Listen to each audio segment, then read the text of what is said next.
Hai teman-teman, perkenalkan saya Christine Mata, salah satu mahasiswa Politeknik Kemenkes Kupang, Prodi TLM. Di video kali ini, saya akan menjelaskan apa itu tuberkulosis. Yang pertama, yang perlu kita ketahui yaitu definisi TBC. TBC atau tuberkulosis adalah infeksi menular yang disebabkan oleh bakteri yang terutama mempengaruhi organ lain termasuk tulang, otak, dan tulang belakang. Berikutnya yaitu epidemiologi. Menurut data epidemiologi, TB paru terjadi secara global di seluruh dunia. Pada tahun 2020, sekitar 10 juta orang diestimasikan terinfeksi TB paru dengan 5,6 juta kasus laki-laki dan 3,3 juta kasus perempuan. Etiologi. TB paru atau TBC paru disebabkan oleh bakteri Mycobacterium tuberculosis yang merupakan basil tahan asam dan alkohol. Mycobacterium dapat bertahan dalam kondisi tahan asam dan basa yang ekstrim, kondisi rendah oksigen, dan kondisi intraseluler. Penularan TBC. Penyakit TBC memang menular dan dapat ditularkan dari orang yang terinfeksi ke orang yang tidak terinfeksi. Cara penularan TBC yaitu yang pertama batuk, yang kedua bersin, yang ketiga berbicara, dan yang keempat bernyanyi. Ada juga kegiatan yang dapat menularkan TBC, yaitu yang pertama berjabat tangan, kedua berbagi makanan, minuman, atau sikat gigi.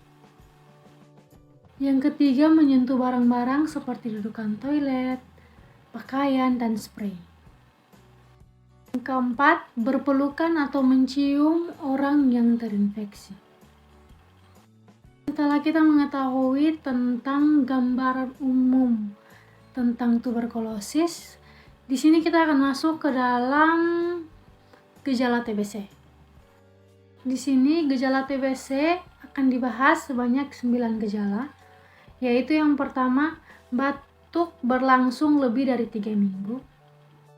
Yang kedua batuk darah atau dahak.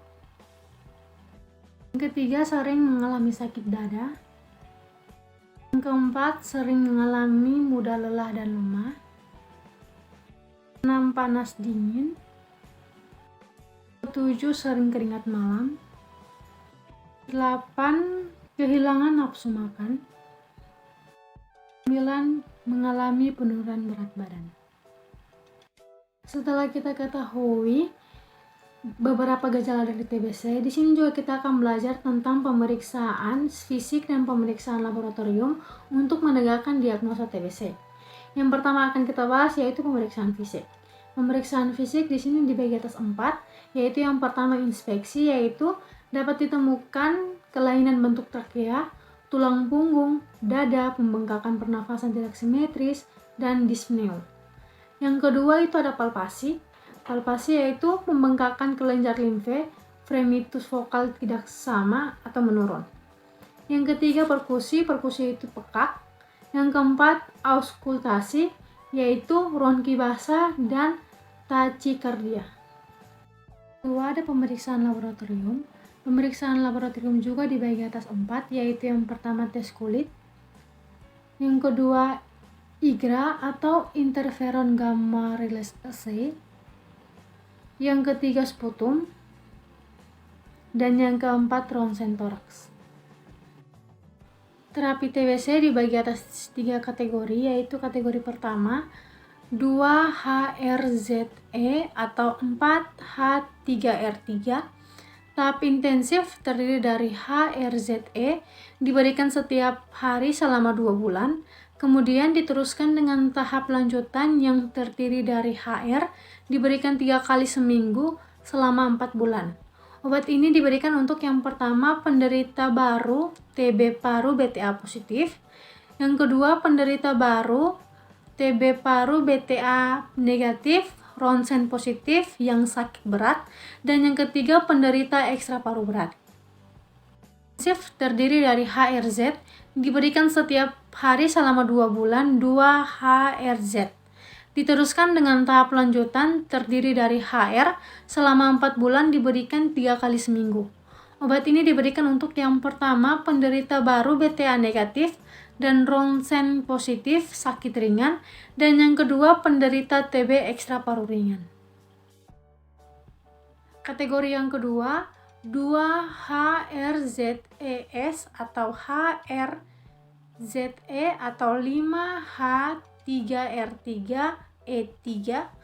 Tahap intensif diberikan selama 3 bulan, yang terdiri dari 2 bulan dengan HRZES setiap hari, dilanjutkan 1 bulan dengan HRZE setiap hari.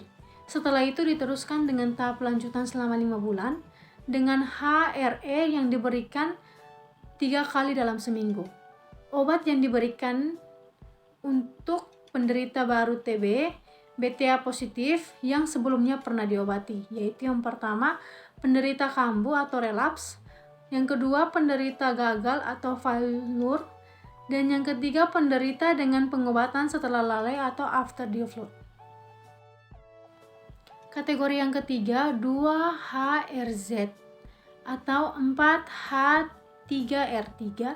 Tahap intensif terdiri dari HRZ, diberikan setiap hari selama 2 bulan 2-HRZ.